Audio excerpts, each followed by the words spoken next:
Nous sommes aujourd'hui, je veux dire quelques mots, mais pour la Ilou Nishmat, Bella Bat Fortuna, qui nous a quittés il y a une petite semaine. Rav Lajim, il va dire quelques mots, et moi aussi, puisque je connais sa fille, ses filles, mais pas la maman. Dites quelque chose. On va dire quelques mots. J'ai pas beaucoup de voix, mais j'ai pas beaucoup de voix. Donc c'est marqué dans la paracha qu'on a lu ce Shabbat. Akadosh Baruch Hu, à un certain moment, il dit à Moshe, Ani Chali, je t'en prie, donne-moi l'autorisation de détruire ce peuple, Chas v'Shalom. Donne-moi l'autorisation. Alors, quand on réfléchit à ce texte et à cette interpellation d'Akadosh Baruch Hu vis-à-vis de Moshe, qu'est-ce que Hachem a besoin de demander l'autorisation à Moshe? C'est curieux. Comment se fait-il que Akadosh Baruch Hu demande l'autorisation à Moshe pour continuer l'histoire? Pour que l'histoire se continue, il faut que Moshe donne son autorisation. Alors, sans aller chercher beaucoup de mefarshim, on peut se poser la question. Si Akadosh Baruch Hu demande l'autorisation à Moshe, et vous savez comment appelle-t-on Moshe dans la tradition juive? Quel est le Tohar? Comment on dit Tohar en français? La description. Non. Enfin bon. Comment appelle-t-on Moshe dans la... Moshe il s'appelle pas rabbin, il s'appelle pas prophète, il s'appelle Ish. La façon dont on appelle Moshe, c'est un homme. Et ici, Akadosh Baruch Hu demande l'autorisation à un homme. Bon, il est particulier, il s'appelle Moshe. Mais en tout cas, c'est un homme. Donc ici, et vous savez que dans la Kabbalah, on parle beaucoup des hommes. On parle dans les livres, on parle d'un Akadosh Baruch Hu, lorsqu'il a voulu créer le monde, il a d'abord créé une maquette. Et cette maquette, elle s'appelle Adam Kadmon. Adam Kadmon, ça ne veut pas dire l'homme préhistorique, mais c'est simplement que lorsque Hachem a voulu créer le monde, il l'a créé pour et par l'homme. C'est-à-dire que le monde a été créé pour que l'homme puisse faire aboutir l'histoire que Dieu a créée. Donc ici, on voit que pour que l'histoire continue, Akadosh Baruch Hu demande l'autorisation à Moshe. C'est-à-dire que entre l'homme et Hachem, c'est par l'homme et par Hachem que le monde peut réussir. C'est-à-dire que quelque part, en meler beloam, un roi ne peut pas exister sans ses suzerains, sans un peuple qui est autour de lui. Eh bien, Akadosh Baruch Hu a besoin de nous. Et nous avons bien évidemment besoin de lui. Donc ici on voit que avant de faire quoi que ce soit, Hachem demande à Moshe. Pourquoi je vous parle de ça par rapport à l'événement pour lequel nous sommes réunis ce soir? Parce que, bon, c'est vrai, j'ai pas connu la maman. J'ai pas connu Madame Serfati, mais j'ai bien connu M. Serfati. Et on dit que lorsqu'on aime Mezavgin, les Adam est là d'après ce qu'il est. C'est-à-dire que au travers d'un homme, on voit son épouse. Et c'est ce couple-là qui est maintenant auprès d'Akadosh Baruch Hu, avait comme particularité d'être, vous savez, c'est marqué comme ça, Ashrecha vetov lach. On est dans ce monde pour acter. On est dans ce monde pour faire des actes qui vont nous permettre de faire aboutir ce monde. Par contre, lorsqu'on quitte ce monde, on ne nous demande plus d'acter, de faire des actes, mais tov l'art, c'est bien pour toi.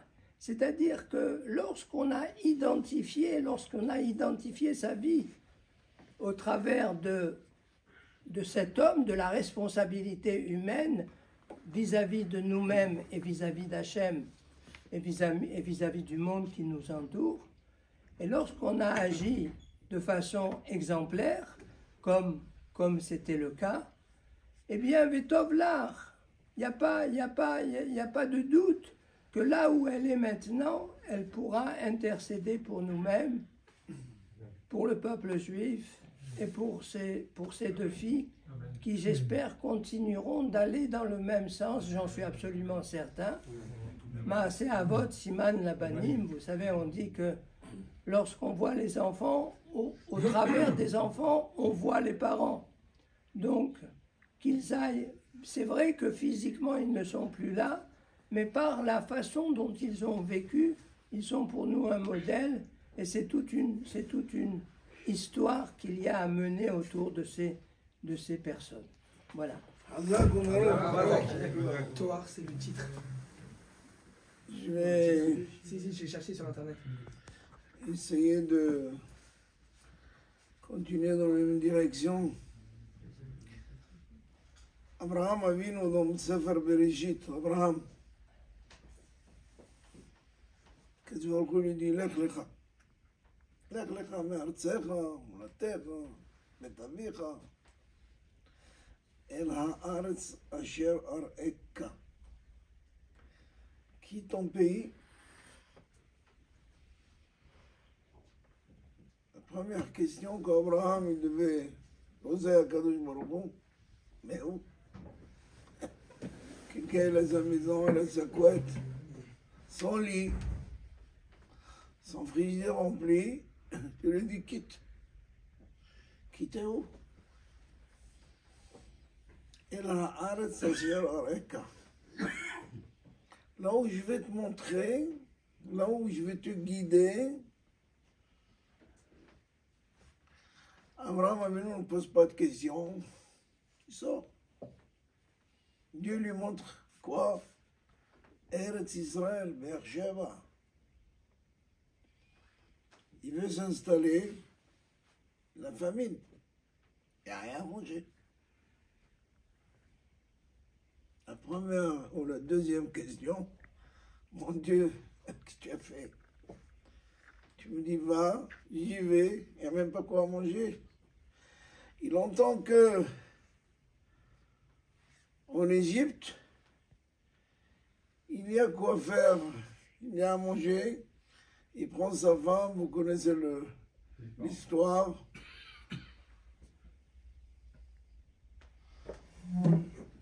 On a kidnappé sa femme, elle est belle, Sarah Imeno.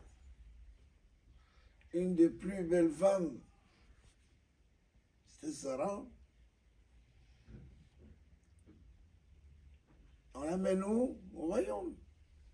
Quelque chose de beau doit aller où? Au palais. Et puis voilà. Abraham Avinu ne pose pas de questions. Silence complet. Comme à l'armée, silence radio.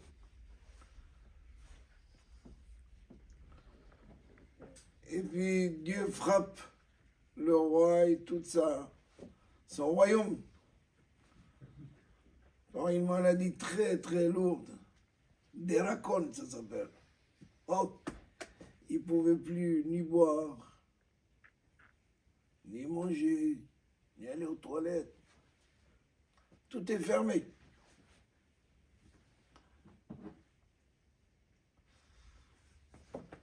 Et Dieu s'adresse au roi et lui dit, hey, hey, hey, c'est une femme mariée celle-là. Il appelle Abraham, il dit, pourquoi tu ne m'as pas dit ça? Tu m'as dit, c'est ma sœur. Mais ici en Égypte, si j'avais dit, parce que chez vous il y a une loi, une femme mariée, celui qui touche, c'est la guillotine. Donc, j'aurais dit qu'elle était mariée, c'est moi. Vous m'aurez tué. Vous dites, oh, elle n'a plus de mari. C'est facile. Alors, Récher, voisinage de Gaza, on vient avec quelques tracteurs. Et qu'est-ce qu'on fait? Yallah. Enfants, femmes, vieillards, handicapés.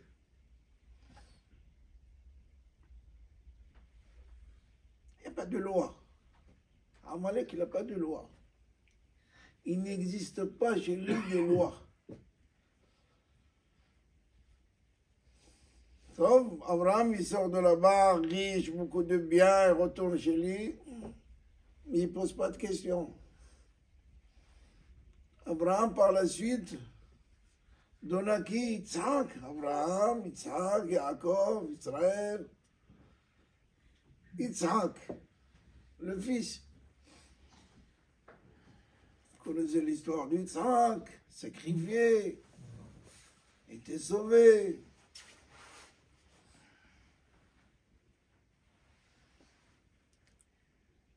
Il arrive à Beersheba. Il veut de l'eau, de l'eau. Israël, on voit des camions, des tonnes de camions. Nourriture, les tuyaux, ils sont ouverts du matin au soir, contre mon idée à moi. Je ne suis pas Netanyahu. Ils ne trouvent pas de l'eau. Ils creusent dans le sable, c'est pas facile. Sable de Beersheba. Vous enlevez 1 kilo, il y a 2 kilos qui tombent. Mais il arrive, il arrive. C'est pour ça qu'on l'appelle Beersheba. Il a réussi à avoir un puits, 2 puits, 3 puits. Qu'est-ce qui se passe? Il vient le Hamas. Sitemum Pelishtim. Les Palestiniennes. C'est un mot que j'aime pas dire, mais bon. Il veut de l'eau. Pardon. Il dit rien. Il se tait. Il dit pas, mon père, il lui a été promis toute la terre, Eretz Israël, Eretz Zavat Halav Udvash. Silence. Yaakov, le petit-fils, Abraham, Yitzhak, Yaakov, il arrive à Beersheba, il veut une tente. C'est compliqué. Regardez combien de tentes il y a que dans les parois de Paris. Chaque halouche, hop, il a le tente, il dit, personne ne le dérange. Mais dans toutes les tunnels, là. Abraham, il veut une tente. Pardon, Yaakov. Il vient encore, les terroristes, ils enlèvent. Dans le désert pendant 40 ans. On a vécu où? Dans les tentes. Quand il y avait un mariage dans le désert, comment on faisait un mariage? Dans des tentes. Qui était l'orchestre, c'était qui? Lévi. Les Lévis. Le rabbin, c'était qui? Vous. Je n'étais pas dans le désert, mais peut-être réincarné. Voilà. Moshe Rabbeinu, Aaron, ses enfants, et le Hatan et la Kala, ils dorment où? Ils vont aller prendre Mashkanta. Une tente, Baruch Hashem. Il Il n'y y a a pas la de pièce suite. principale, la pièce. Et comment on fait un mariage? Le traiteur, c'était qui? On prend la manne. Chacun devant sa tente, il y a la manne. Et prend la manne, et va, il danse, il chante. Baruch Hashem, un mariage kasher, la méadrine, sans la moindre de pièce, gratuit. Et si la famille grandit, qu'est-ce qu'on fait? On ajoute encore un petit bout de terrain, un petit bout de... D'accord.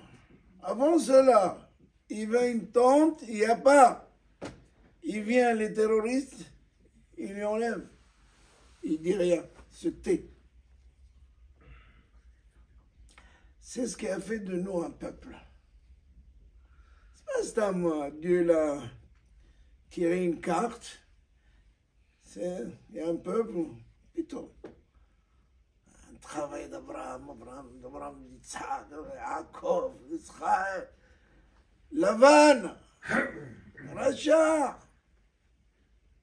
Rachel, Léa, Bila, Zilpa. Pour créer un peuple, il fallait même pour être Yosef tout un bagage, mais surtout de se taire, il n'y a pas de question. C'est ce qui a fait de nous un peuple. Alors c'est vrai que c'est difficile, c'est douloureux de perdre son papa il y a 4 ans. Et puis 4 ans après, perdre sa maman. Il n'y a plus rien. Les 2 piliers, ils ne sont plus là. Mais la force, le courage de ses fils, c'est de ne pas poser de questions. Pas de questions. L'Éternel a décidé, c'est comme ça. C'est à lui, ce monde-là. Cette société, elle appartient à qui? Il peut faire ce qu'il veut. Il peut en un jour dire à Israël, voilà, vous avez la Syrie entière. Pas une balle. Mais Gaza, il faut travailler. C'est à lui, c'est sa société. Il fait ce qu'il veut. Alors souvent, on a des soucis, on a des épreuves. C'est difficile. C'est plus que difficile. Avant, c'est lui le patron. C'est lui qui décide. Nous, qu'est-ce qu'il nous reste? Se taire. Si un homme se tait vis-à-vis de sa femme, quand elle le crie, se tait. Il n'a pas besoin d'aller voir un rabbin, Shalom Bait. Le shalom, il est là. Mais s'il commence à... hein, c'est pas un rabbin qu'il faut chercher, c'est un dayan. Mais il y a des femmes, quand on se tait, elles disent « Ah oui, tu dis rien, mais t'en penses pas moins. » Oui, donc il faut se taire, il faut savoir se taire. Il faut sortir dans le balcon, sortir de la maison, de rien dire. Une femme, elle est fragile. Une femme, elle est sensible. Non, mentalement, elle est plus forte que l'homme. Ah, bah, au Hachem. Elle te guide, elle te dit à gauche et à droite, et quand tu sors d'un mariage, et tu penses que celui-là, il est ton meilleur ami. Et elle vient, elle te dit, boum. Hé, fais attention, c'est pas ton meilleur ami celui-là. Qu'est-ce que tu lui dis? Merci. Parce que sinon, on va te faire avoir sur les 10 000 que tu vas lui donner tout à l'heure. Voilà mon rêve Rabotai. Comme j'ai dit au début, comme j'ai dit volontairement, franchement, je ne la connais pas. Mais quand je vois au régime sa fille qui est attachée à nous, qui est là, qui est venu toute la semaine. Moi, je leur ai autorisé de faire Kaddish. Il n'y a pas d'interdiction de faire Kaddish, puisqu'il n'y a pas un homme. Mais on n'a pas l'habitude. On a fait le Kaddishim pour elle. Mais Minantin, une fille peut faire Kaddish sur son père, sur sa mère. Quelle interdiction? Maïch, elle lit, et derrière la Hazara, il gadal, il kadash, il rabba. On n'a pas l'habitude, c'est tout. Mais elle a fait autant. Elle est venue, elle est restée, elle a prié, elle a entendu tous les Kaddishim, l'Ashkavot. Il raisonne que tout ce que vous avez fait pour votre papa, vous avez fait pour votre maman, ça sera un avantage pour vous, pour nous, pour Am Israël, pour les soldats d'Israël qui sont en train de se battre. Amen, Nous, on amen. est en train de parler, mais ils sont en train de se battre. Amen. Et que la Géoula chez les mains Amen. arrive très bientôt. Et Mehra, Amen, Amen, Amen.